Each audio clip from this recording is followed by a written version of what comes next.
하나님 말씀 함께 봅니다. 함께 보실 하나님 말씀은 구약 성경 예레미야 13장입니다.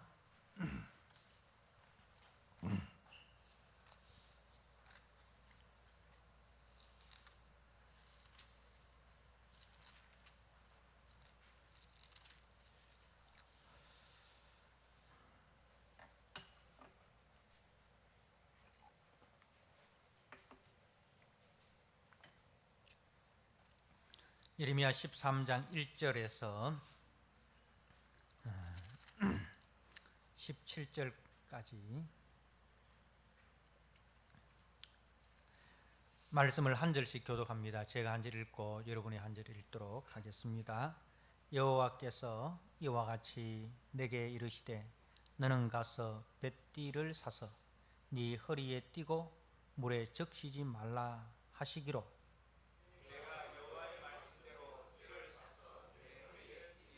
여호와의 말씀이 다시 내게 임하여 이르시되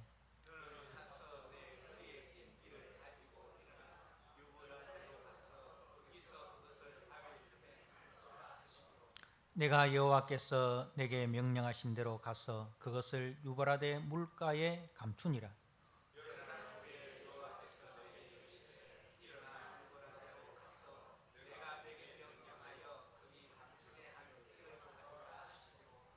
내가 유브라데로 가서 그 감추었던 곳을 파고 띠를 가져오니 띠가 썩어서 쓸 수 없게 되었더라.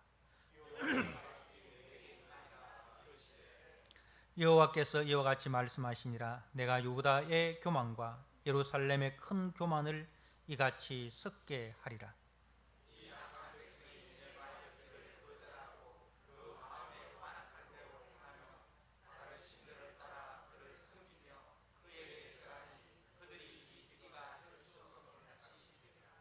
여호와의 말씀이니라. 띠가 사람의 허리에 속한 같이 내가 이스라엘 온 집과 유다 온 집으로 내게 속하게 하여 그들로 내 백성이 되게 하며 내 이름과 명예와 영광이 되게 하려 하였으나 그들이 듣지 아니하였느니라.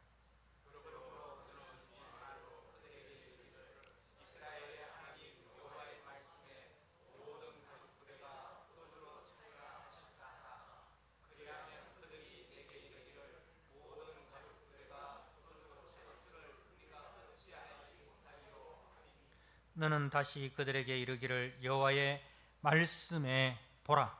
내가 이 땅의 모든 주민과 다윗의 왕위에 앉은 왕들과 제사장들과 선지자들과 예루살렘 모든 주민으로 잔뜩 취하게 하고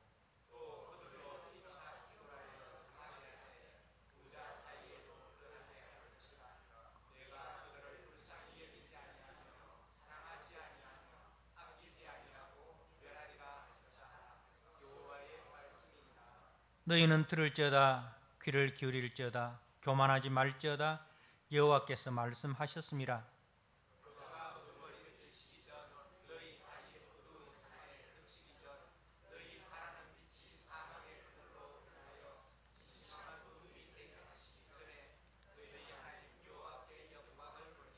같이 읽겠습니다. 너희가 이를 듣지 아니하면 나의 심령이 너희 교만으로 말미암아 은밀한 곳에서 울 것이며 여호와의 양떼가 사로잡힘으로 말미암아 눈물을 흘려 통곡하리라. 아멘. 오늘 예레미야 13장 1절에서 17절 말씀 뱃띠와 포도주 가죽 부대라는 제목으로 주신 말씀을 함께 나누고자 합니다.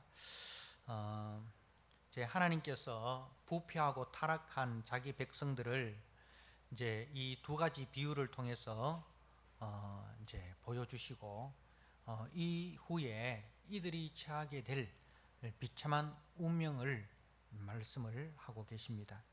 먼저 1절에서 6절의 말씀은 이제 하나님께서 선지자 예레미야로 하여금 이제 뱃띠를 사서 오라 그렇게 말씀을 합니다. 그래서 뱃띠를 사서 이제 와서 그 선지자의 허리에 띠고 그리고 그 뱃띠를 물에 적시지 말라 그렇게 이제 하시고 이제 그 뱃띠를 선지자의 허리에 띠고 어디로 가느냐? 유브라데 강으로 가라. 그렇게 말씀을 하시고 그 유브라데에 가서 바위 틈에 그것을 감추어 놓아라. 그렇게 하십니다. 그리고 이제 여러 날이 지난 이후에 선지자에게 그 감추었던 뱃띠를 찾으러 유브라데로 가서 그 뱃띠를 가져오라 합니다. 그래서 이제 선지자가 가서 그 뱃띠를 이제 찾아 가져왔는데 보니 띠가 썩어서 쓸 수가 없게 되었다는 것이 이제 1절에서 6절의 말씀입니다. 자, 그리고 이제 8절에서 11절까지는 그러면 이것이 무엇에 대한 말씀인가? 하나님께서 선지자에게 참 이런 그 행동 계시를 이제 말씀을 하셨는데 이 행동 계시의 의미가 무엇인가에 대해서 이제 설명을 해 주십니다. 자, 뱃띠는 무엇인가 하면은 이제 이스라엘의 유다와 예루살렘의 교만이다. 그렇죠? 이 뱃띠는 교만하여 썩어 쓸 수 없게 된 유다와 예루살렘을 상징을 합니다. 그러니까 이제 이 뱃띠는 그 제사장들이 입는 옷이 베옷입니다. 그죠? 제사장들이 입는 옷이 베옷입니다. 제사장은 이제 베옷을 입어서 땀이 나지 않게 합니다. 그래서 우리가 구원받은 것은 우리의 노력이 아니라 우리의 일함이 아니라 하나님의 은혜로 구원을 받았습니다.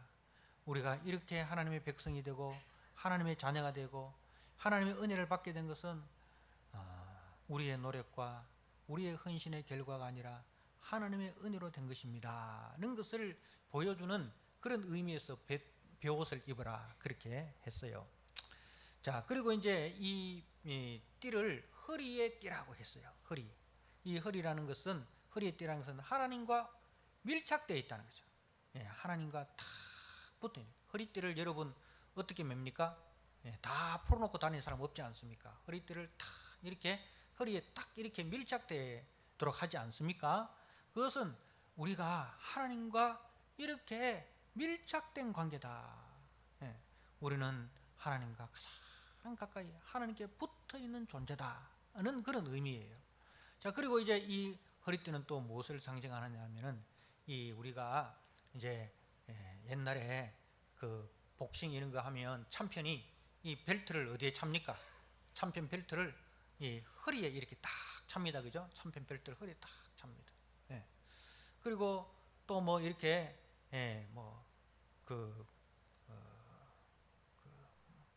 이제 군대에서도 좀 특별한 데 있잖아요. 뭐 해병대라든가 뭐 특전사라든가 공수부대 뭐 이런 사람들 보면 허리띠에 그 이제 그 자기들 마크가 해병대 마크, 그죠? 뭐 특전사 마크, 공수부대 마크, 경찰 마크 뭐 이런 것 다 있어. 이 허리띠란 것은 뭐냐면은 영광을 이야기하는 거예요. 우리가 하나님의 허리띠다. 우리는 이렇게 존귀하고 영광스러운 존재다. 그런 의미예요. 그래서 이 뱃띠는 바로 하나님 앞에 이렇게 영광스러운 존재로 부름받고 또 하나님 앞에 제사장으로서 참 그 하나님과 다 꼭 붙어 있는 그런 밀착된 관계로 부름받은 참 우리는 존귀하고 영광스럽고 아름답고 복된 존재다는 거예요. 그런데 그 뱃띠가 이제 오늘 보니까 물에 적시지 말고라고 돼요. 물에 적시지 말고. 이건 세탁하지 말아라 이 말입니다. 세탁하지 말아라. 무슨 뜻이냐면 더러움을 그대로 방치해두라 이 말입니다. 그러니까 그 뱃띠가 깨끗하고 정결하고 그렇게 되지 않습니까? 근데 뭐냐면은 더럽혀졌다는 거죠. 너희들이 그렇게 하나님 앞에 귀하고 복되고 아름답게 부름받았는데 너희들이 이렇게 더러워졌다. 너희들이 이렇게 하나님 앞에 정결치 못한 죄 가운데 오염된 존재가 되었다는 거예요. 자, 그리고 이제 그것이 썩어서 뱃띠가 허리띠가 썩었어요. 쓸 수 있습니까? 쓸 수가 없는 거예요. 자, 그래서 어디로 가느냐? 유브라데는 어디입니까? 바벨론입니다. 바벨론. 유브라데 강은 바벨론에 있는 강이에요. 이렇게 너희들은 쓸모없는 존재가 되어서 하나님의 심판으로 바벨론 포로로 잡혀갈 것이다. 그것이 이제 행동 계시, 하나님께서 예레미야의 행동을 통해서 보여주신 하나님의 계시입니다. 자, 그래서 이제 11절에 보니까 여호와의 말씀이니라 띠가 사람의 허리에 속한 같이 내가 이스라엘 온 집과 유다 온 집으로 내게 속하게 하여 그들로 내 백성이 되게 하며 내 이름과 명예와 영광이 되게 하려 하였으나 그들이 듣지 아니하였느니라. 하나님의 섭섭함이 들어있는 거예요. 내가 너희들을 이렇게 사랑하고 내가 너희들을 이렇게 존귀하게 했는데 너희들이 이렇게 부패하고 교만해서 쓸모없는 존재가 되었어. 응? 그래서 내가 너희들을 징계하기 위해서 바벨론의 포로로 잡혀가게 하겠다. 이 말씀을 하시는 하나님의 마음이 시원하겠습니까? 답답하겠습니까? 하나님의 마음이 섭섭하겠습니까? 안타깝겠습니까? 여러분, 하나님의 마음은 섭섭하고 안타까운 거예요. 하나님의 백성이 하나님의 백성답게 살지 못하고 죄 가운데 가면서 하나님의 영광을 잃어버리고 세상에 속하여 미련하고 어리석은 존재, 성도의 사명과 정체성을 상실해버린 그 소금이 마늘 맛을 잃으면 버리워져 밟힐 뿐이니라. 여러분, 여러분의 자녀가 세상 사람들한테 밟히면 여러분의 마음이 어떻습니까? 여러분의 마음이 어떻습니까? 하나님의 자녀인 우리가, 참 소금인 우리가 소금의 사명을 감당하지 못하고 맛을 잃어버려서 세상에 버리워져 사람들한테 밟혀지고 있습니다. 여러분, 여러분의 자녀의 사진이라도, 여러분의 자녀의 그 옷이라도 땅에 떨어져 가지고 사람들이 그것을 발로 밟으면 마음이 얼마나 아픕니까? 그죠? 그런데 여러분의 자녀가 사람들한테 그렇게 쓸모없는 존재가 되어서 밟히고 있습니다. 하나님의 자녀인 성도가 그렇게 밟히고 있습니다. 하나님의 마음이 어떻겠습니까? 자, 그리고 이제 12절에서 14절 말씀은 이제 병에 가득한 포도주 비유입니다. 자, 이 비유는 이제 무엇을 말씀하시는가? 가죽 부대에 포도주가 가득 차게 되었다라는 말을 이제 선지자가 유다 백성들에게 전합니다. 그러니까 저들이 하는 말이 12절에 그들이 네게 이르기를 모든 가죽 부대가 포도주로 찰 줄을 우리가 어찌 알지 못하리요. 말은 뭐냐? 당연한 거 아니냐? 당연한 거 아니냐? 우리도 이것을 알고 있다. 그 당연한 거 아니냐? 그렇게 이제 선지자의 말을 비웃을 것이다 이거죠. 그런데 저들은 뭘 모르고 있다 이거예요. 포도주 병에 포도주가 가득 찬 것은 번영을 상징합니다. 원래는 여러분, 포도나무는 이스라엘에게 있어서 포도나무나 무화과나무나 이런 이제 나무들은 이제 이스라엘의 이제 번영을 상징하는 거예요.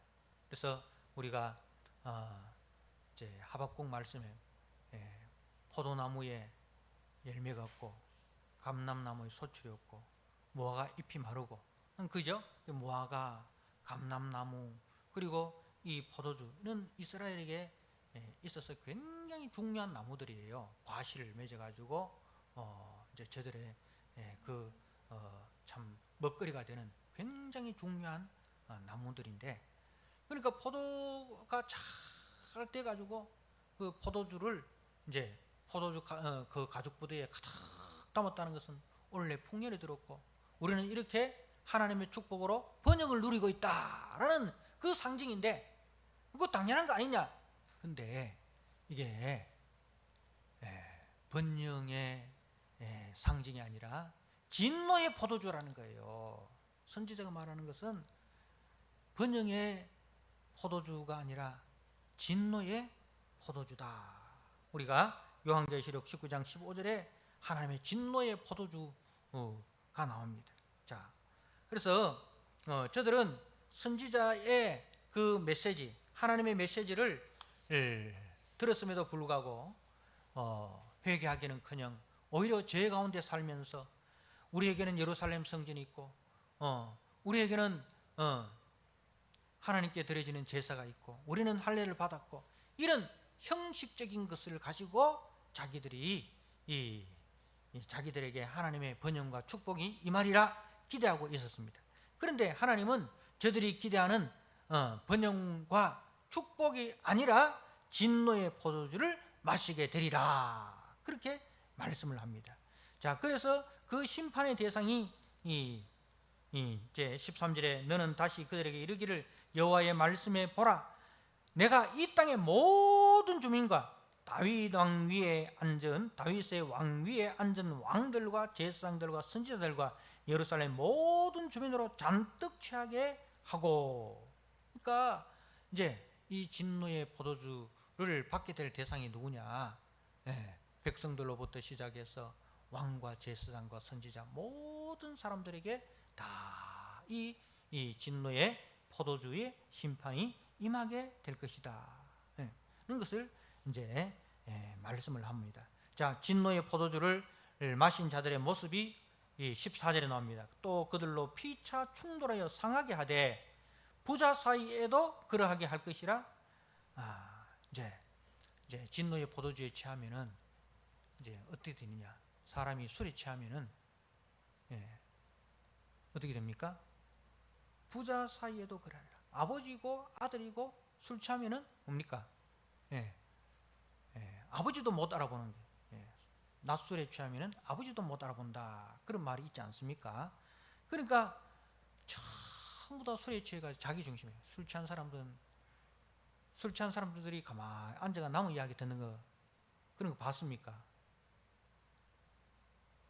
술 취한 사람이 아주 가만히 앉아가지고 다른 사람이 하는 이야기를 가만히 듣고 있는 사람 봤습니까? 저는 아직 그런 사람 못 봤어요. 술 취하면 전부 다 자기 이야기합니다. 그죠? 다른 사람 이야기를 듣지 않아요. 다 자기 이야기만 해요. 그러니까 다 자기 중심이라 이 말입니다. 다 자기 중심. 우리가 하나님의 말씀을 떠나고 하나님의 은혜를 떠나면 특징이 뭐냐면 전부 다 자기 중심이에요. 자기 주장만 한다 이 말입니다. 그래서 뭐 이야기를 하면은 목사님 내 이야기 들어보이소. 그래서 목사도 들어줘야 돼. 목사가 뭐 말하려고 하면 가만 좀 계시고 내 이야기 좀 들어보이소. 이야기를 하는데 전부 다 자기 중심적으로 이야기를 해요. 그래서 그 이야기 들으면 이 사람이 옳고 저쪽에 와서 저 이야기 들으면 저 사람이 옳고 다 자기 옳은 것만 이야기하는 거예요. 옳은 것만. 자기한테 옳지 않은 것, 자기가 잘못한 것은 그거는 다 빼버려요. 자기한테 옳은 것만, 유리한 것만 다 이야기를 합니다. 이게 뭐냐면은 자기 중심이라는 거죠. 회개라는 것은 뭐예요? 회개라는 것은 자기 중심에서 내려와서 하나님 중심, 이웃 중심이 되는 겁니다. 세상 사람들 보기에 내가 잘했다 생각이 되어도 내가 그래도 그 사람보다 신앙생활을 더 오래 했는데, 내가 예수를 더 오래 믿었는데 내가 그 사람하고 싸워서 되나? 내가 참았어야 되고 내가 이해했어야 되고 내가 품어줬어야 되는데 내가 잘못했습니다. 여러분, 제가 초등학생하고 싸웠어요. 제가 초등학생하고 싸웠어요. 그러면 여러분들이 뭐라 하겠습니까? 목사님, 무조건 목사님 잘못했습니다. 아니 목사님이 돼가지고 어떻게 초등학생하고 싸웁니까? 초등학생이 아무리 잘못해도 목사님이 참았어야 되지. 그걸 가지고 목사님이 초등학생하고 싸웁니까? 여러분, 초등학생을 나무라겠습니까? 저를 나무라겠습니까? 저를 나무라잖아요. 그죠? 그럼 제가 하나님 부끄럽습니다. 제가 목사가 돼가지고 아무리 초등학생이 잘못했다 하더라도 내가 그걸 품어주고 이해하고 해야지. 그하고 붙어가지고 내가 싸워가지고 이 무슨 망신입니까? 그죠? 이렇게 회개해야 되는 거 아닙니까? 네, 그죠? 그래요. 이제 여러분, 은혜 받았다라는 것은 뭐예요? 네, 하나님 중심, 은혜 중심인 거예요. 하나님 중심, 이웃 중심인 거예요. 그래서 누가 시비를 걸어와도 싸우지 않는 거예요. 누가 시비를 걸어오고 누가 내한테 무슨 잘못을 해도 내가 주님의 마음으로 불쌍히 여기고 긍휼히 여기고 이해하고 포용해주고 관용해주고, 그게 그리스도의 마음이잖아요. 그게 성숙한 성도잖아요. 근데 교회에서 내 편 안 들어준다고 말이지, 목사님한테 이야기했는데 목사님이 내 편 안 들어주더라 해가지고 이 교회는 은혜가 없어 하면서 교회를 안 나오고 교회를 떠나고. 여러분, 이게 우리 그리스도인들이 은혜를 받지 못하면 옹졸해집니다. 사람이 옹졸해집니다. 그래서 오늘 이야기가 바로 그 이야기예요. 피차 충돌한다는 게 이게 뭐 누가 잘했고 못했고 그게 중요한 게 아니야. 전부 다 진노의 포도주에 취하면 성령에 충만하지 않고 은혜 충만하지 않고 다 자기 중심, 죄가 자기를 지배하면 전부 다 자기 중심이 돼가지고 자기가 옳다고 주장을 하고, 그 10명 있으면 10명이 전부 다 자기 중심이라, 10명이 전부 다 자기 주장만 하는 거예요. 그러면은 그 집단이 어떻게 되겠습니까? 사공이 많으면 배가 산으로 간다듯이 그 집단은 산으로 가게 됩니다. 배는 바다로 가야 되잖아요. 배가 산으로 가면 어떻게 되겠습니까? 배의 역할을 못하는 거 아닙니까? 사람의 역할을 못하고 그 공동체의 역할을 못한다는 거예요. 교회의 역할은 뭐예요? 교회는 세상의 등불입니다. 세상의 빛입니다. 그죠? 교회는 무슨 일이 있더라도 자기 중심이 아니라 하나님 중심에서 내가 이렇게 하는 것이 하나님께 영광이 되는가, 그것만 생각하면 됩니다. 내가 이렇게 하는 것이 하나님께 영광이 되는가, 그것만 생각하면 됩니다. 그래서 하나님께 영광이 되지 않으면은 내가 아무리 억울해도 참고 견뎌내는 거예요. 그게 믿음이에요. 그게 신앙이에요. 그런데 지금 이제 예루살렘과 유다가 이게 없는 거라. 참 피차 충돌하며 상하게 됩니다. 피차 충돌하니까 여러분 어떻게 되겠습니까? 다 상하는 거예요. 10명이 모여가지고 전부 다 자기 이야기하고 자기 주장하면 다 10명이 다 상처받아요. 다 상하게 되고, 부자 사이라는 뭡니까? 생명을 주고받은 사이 아닙니까? 그죠? 생명을 주고받은 그 복되고 아름다운 그 부자 관계가 어떻게 됩니까? 그러하게 될 것이다. 거기서도 아버지는 아들을 이해하지 않고 아들은 아버지를 이해하지 못하고 이렇게 되어버리는 거예요. 여러분, 오늘날 우리 한국 사회가 어떻습니까? 우리 한국 교회가 어떻습니까? 피차 충돌하고 상하게 되고 부자 사이에도 그렇게 되는 갈등과 분열의 시대를 우리가 살아가고 있습니다.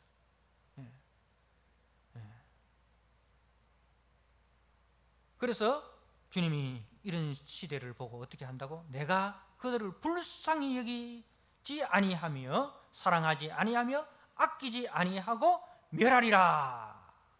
멸하리라. 그것이 하나님의 선포입니다. 사랑하는 성도 여러분,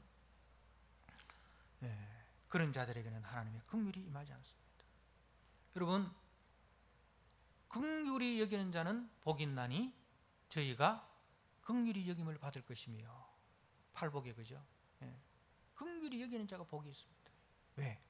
저에게는 하나님의 긍휼이 임하기 때문에 그런 거예요. 내한테 아무리 악한 짓을 하고, 내한테 아무리 악한 말을 하고, 나를 아무리 힘들게 해도 내가 그 사람을 긍휼히 여기면 하나님이 나를 긍휼히 여겨주시는 거예요.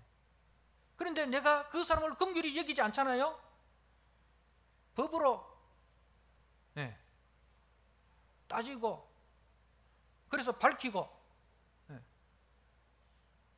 그러면은 야고보서 말씀에 긍휼을 행하지 않는 자는 긍휼 없는 심판을 받을 것이요 라고 되어 있습니다. 자, 우리가 하나님 앞에 갔습니다.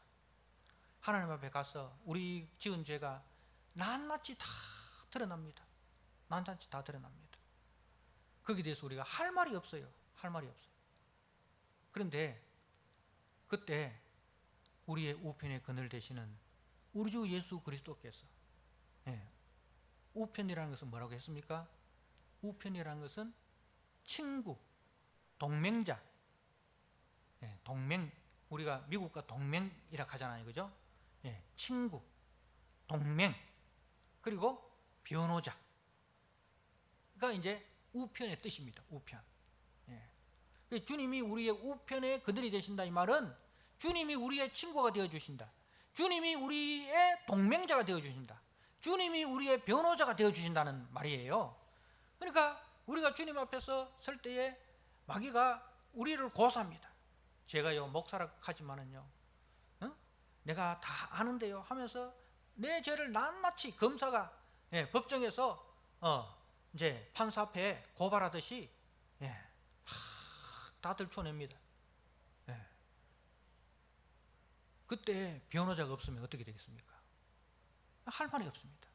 그런데 그때 우리의 친구 되시고, 우리의 동맹이 되시고, 우리의 변호자가 되시는 우리 주 예수 그리스도께서 뭐라고 말씀하십니까? 아버지, 내가 그 죄 때문에 내가 대신 죽었지 않습니까? 내가 대신 그 죄짐을 지고 십자가에 아버지의 진노의 잔을 다 마셨지 않습니까? 주님께서 우리의 변호자가 되어주십니다. 주님이 우리의 보호자가 되어주십니다. 그런데 우리가 이 땅에 살면서 한 번도 긍휼을 베푼 적 없어. 옳고 그름을 시시비비를 가려야지 하면서 우리가 그렇게만 살았어요. 그러면 주님께서도, 하나님께서도, 그래, 네 세상에서 옳고 그름 잘 따지대, 그래, 여기서 한번 옳고 그름 한번 따져보자. 네 이렇게 많이 죄를 지었는데 어떻게 할래? 네 옳은 건 뭐고? 옳은 게 뭐 있겠습니까? 전부 다 그런 것밖에 없는데. 그래서 우리가 긍휼 없이 행하는 사람은 하나님 앞에 설 때도 긍휼 없는 심판을 받게 되는 거예요. 그렇기 때문에 긍휼히 여기는 자가 복이 있습니다. 왜? 저희가 긍휼히 여김을 받을 것이, 누구로부터? 하나님으로부터 긍휼히 여김을 받게 된다는 거죠. 이게 은혜예요. 그런데 이 이스라엘에는 이 긍휼이 없는 거예요. 이 긍휼이 없는 거예요. 긍휼을 베푼 적이 없는 거예요. 그러니 하나님으로부터 긍휼 없는 심판을 받게 되어가지고 바벨론 포로로 잡혀가게 되는 것입니다. 자, 그래서 이제 선지자가 15절에 너희는 들을지어다, 귀를 기울일지어다, 이 말은 뭡니까? 제발 좀 들어라, 이 말입니다. 들을지어다, 귀를 기울일지어다. 여러분, 좀 제발 좀 들어라. 목사님은 아마 귀가 어두워가 못 듣겠습니다. 못 들으면 목사님 말씀하는 거 좀 적어라도 주십시오, 이런 그런 마음을 보여줘. 귀 어둡다고 아예 들을 생각을 안 해. 뭐 귀 어두운 거, 귀 어둡다는 것으로 예배에 와서 들을 생각을 조차 안 하는 거, 여러분, 그러면 안 됩니다. 난 듣고 잊어버리는데 뭐 들어봤자 뭡니까? 돌아서면 잊어버리는데 그렇게 말하고 아예 들을 생각도 안 해. 아닙니다. 선지자가 뭐라고 합니까? 들을지어다, 귀를 기울일지어다. 여러분, 죽고 사는 게 이 말씀에 있는데 드려야 되죠. 예. 죽고 사는 게 이 말씀에 달려 있는데, 예. 이 말씀을 들으면 살고 이 말씀을 듣지 않으면 죽습니다. 그렇다면 여러분 들어야 됩니까? 안 들어야 됩니까? 귀가 어둡더라도 들으려고, 그죠? 못 들으면 섰는 거라도 좀 보고 받아들이려고 안 하겠습니까? 예, 마음의 문제예요. 자, 그리고 또 우리 성도님들, 예, 귀 보청기를 껴도 잘 안 들릴 나이가 곧 올 겁니다. 그때까지 부지런히 들으셔야 됩니다. 예, 부지런히 들으셔야 됩니다. 그래서 선지자가 지금 이 말을 듣고 하나님의 이 진노의 이 포도주가 벌써 부어졌다는 것, 이거는 변치 않는 하나님의 말씀이라는 걸 알기 때문에 선지자가 이 하나님과 백성 사이에 이 선지자가 얼마나 답답하겠습니까? 그래서 너희는 들을지어다, 너희는 귀를 기울일지어다, 교만하지 말지어다. 교만한 사람의 특징이 뭐예요? 남의 말 안 듣는 거예요. 교만한 사람은 남의 말 안 듣고 자기 말만 하는 게 교만한 거예요. 얼마나 교만한지 하나님 말씀도 안 듣는 거라, 하나님의 말씀을 전하는 선지자의 말을 안 들을 뿐만 아니라 하나님이 전해도 안 듣는 거라. 여호와께서 말씀하셨습니다. 그 여호와의 말씀이니 제발 좀 들어라, 이 말입니다. 그가 어둠을 일으키시기 전, 심판하시기 전에, 너희 발이 어두운 산에 그치기 전에, 어두운 산, 심판의 산, 포로로 잡히기 전에 너희 바라는 이 빛이 사망의 그늘로 변하여 침침한 어둠이 되게 하시기 전에 너희 하나님 여호와께 영광을 돌리라. 회개하라, 이 말입니다. 회개해라. 회개해라. 그래서 17절에 너희가 이를 듣지 아니하면 나의 심령이 너희 교만으로 말미암아 은밀한 곳에서 울 것이며, 선지자가 지금 운다는 거예요. 이 말을 듣지 않으면 부모가 자식이 잘못됐는데 가르치는데 도무지 들을 생각을 안 해. 돌아설 생각을 안 해. 그럼 그 부모의 마음이 어떻겠습니까? 눈물이 나지 않습니까? 그죠? 눈물이 나지 않습니까? 그래서 이 선지자의 마음이, 너희가 이를 듣지 않으면 나의 심령이 너희 교만으로 말미암아 은밀한 곳에서 울 것이며 여호와의 양떼가 사로잡힘으로 말미암아 눈물을 흘려 통곡하리라. 선지자의 마음인데, 근데 이 17절이요, 이게 누가 그렇다라는지 정확하게 이야기를 하고 있지 않습니다. 선지자일 수 있고 하나님일 수 있습니다. 선지자일 수 있고 하나님일 수 있습니다. 그러니까 선지자도 되고 하나님도 된다, 이 17절의 말씀이. 그러니까 이 눈물은 선지자의 눈물인 동시에 하나님의 눈물이라 이거죠. 자기 백성이 하나님의 말씀을 듣지 않고 하나님의 그 축복의 대상이, 하나님의 진노의 대상이 되어서 하나님께서 징계를 하게 되는데, 여러분의 자녀가 잘못되어 가지고 여러분한테 회초리를 맞을 때 여러분들이 쾌재를 부르면서 회초리를 대는 그런 부모가 있습니까? 회초리를 대는 그 부모의 마음이, 차라리 이 매를 내가 맞아서 애가 바로 된다면 차라리 내가 맞겠다, 그 마음으로 회초리를 드는 거 아닙니까? 그 회초리를 드는 하나님 아버지의 마음이에요. 내가 통곡하리라. 아버지의 통곡, 하나님 아버지의 통곡, 목회자의 통곡, 제사장의 통곡인 거예요. 사랑하는 성도 여러분,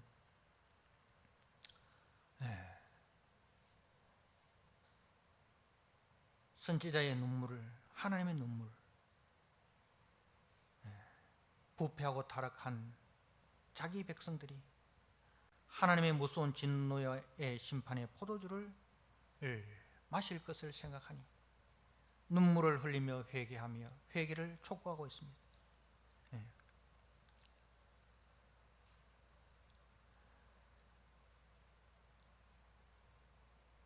더 이상 회개할 기미가 없자 선지자가 하나님 앞에 나아갑니다. 14장 7절에 여호와여, 우리의 죄악이 우리에게 대하여 증언할지라도 주는 주의 이름을 위하여 일하소서. 우리의 타락함이 많으니이다. 우리가 주께 범죄하였나이다. 이제 선지자가 하나님, 이제 백성들은 돌이키지 않고 이제 하나님의 마음을 돌이켜야 되겠다 해서 하나님 앞에 백성을 대신하여 나아갑니다. 그래서 선지자는 저들의 죄악이라고 이야기하지 않습니다. 우리의 죄악, 우리의 죄악, 자기가 그 속에 포함이 됩니다. 그런데 하나님이 하시는 말씀은 뭐예요? 11절에, 14장 11절에 여호와께서 또 내게 이르시되 너는 이 백성을 위하여 복을 구하지 말라. 그들이 금식할지라도 내가 그 부르짖음을 듣지 않겠고 번제와 소제를 드릴지라도 내가 그것을 받지 않을 뿐 아니라, 이렇게 이야기합니다. 그러니까 회개 없는 형식적인 제사는 주님이 받지 않으시겠다. 자, 그리고 15장에 가니까 여호와께서 내게 이르시되 모세와 사무엘이 내 앞에 섰다 할지라도 내 마음은 이 백성을 향할 수 없다. 그들을 내 앞에서 쫓아내 보내리라. 모세와 사무엘이 누굽니까?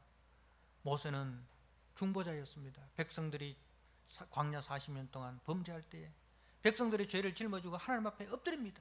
그러면 하나님께서 모세의 기도를 들으시고 백성들을 용서하시고 구원의 방책을 주셨어요. 사무엘도 마찬가지입니다. 그죠? 사무엘도 마찬가지입니다. 이 모세와 사무엘은 중보자였습니다.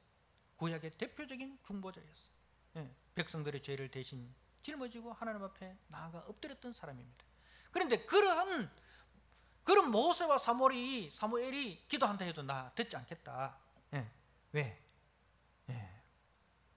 6절에, 15장 6절에 여호와께서 이르시되 네가 나를 버렸고 내게서 물러갔으므로 네게로 내 손을 펴서 너를 멸하였노니 이는 내가 뜻을 돌이키기에 지쳤음이라. 내가 뜻을 돌이키기에 지쳤다. 이 말은 하나님께서 모세와 사무엘의 기도를 들으시고 선지자의 기도를 들으시고 용서를 얼마나 많이 하셨냐 이 말입니다. 하나님의 뜻을 돌이키셔서 진노가 아니라 심판이 아니라 구원과 은혜를 돌이키신 것을, 그 베푸신 것이 한두 번이 아니다 이 말입니다. 그렇게 해서 백성들이 돌아오기를 그렇게 기다렸는데 오히려 백성들이 어떻게 합니까? 우리 하나님은 절대로 우리 심판 안 해. 우리 아버지는 절대로 우리 못 때려. 우리를 얼마나 사랑하는데 우리를 때릴까 봐. 아버지를 무서워하지 않습니다. 하나님을 무서워하지 않습니다. 그래서 하나님이 하시는 말씀이 내가 뜻을 돌이키기에 지쳤다. 사랑하는 성도 여러분,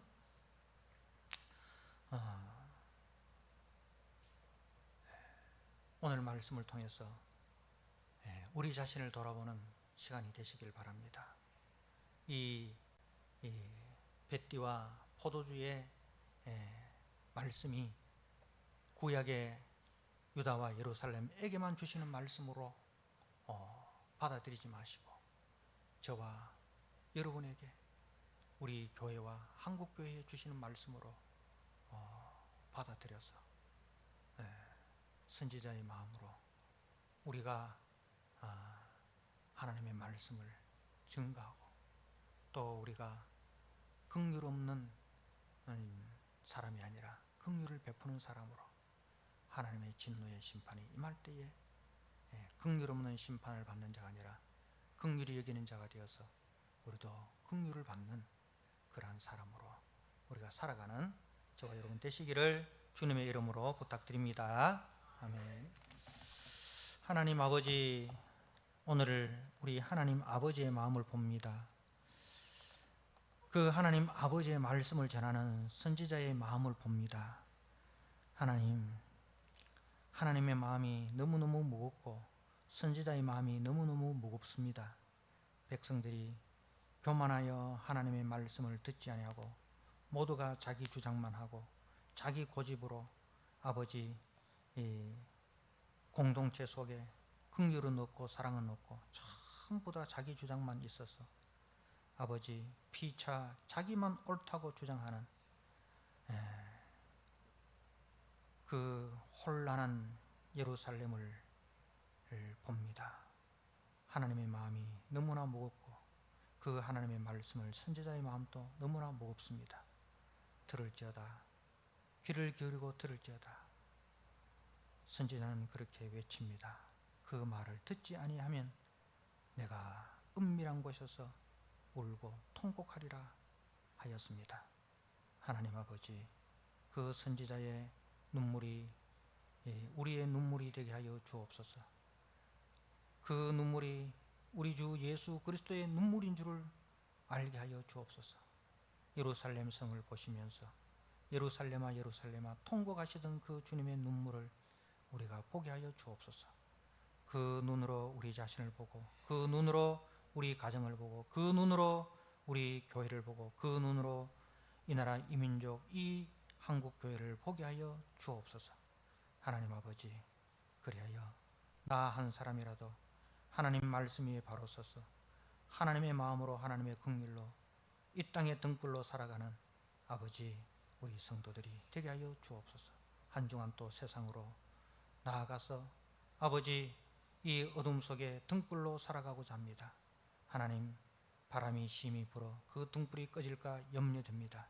그럼에도 불구하고 꺼져가는 등불을 끄지 아니하시고 꺾여져가는 그 갈대도 꺾지 아니하시는 하나님의 긍휼을 바라보며 또 한 주간 주님과 동행하며 주님의 허리에 묶인 뱃띠로서의 사명을 잘 감당하며 살아가는 우리 성도들 되게 하여 주옵소서. 예수님께 하신 이름으로 감사하며 기도드리옵나이다. 아멘.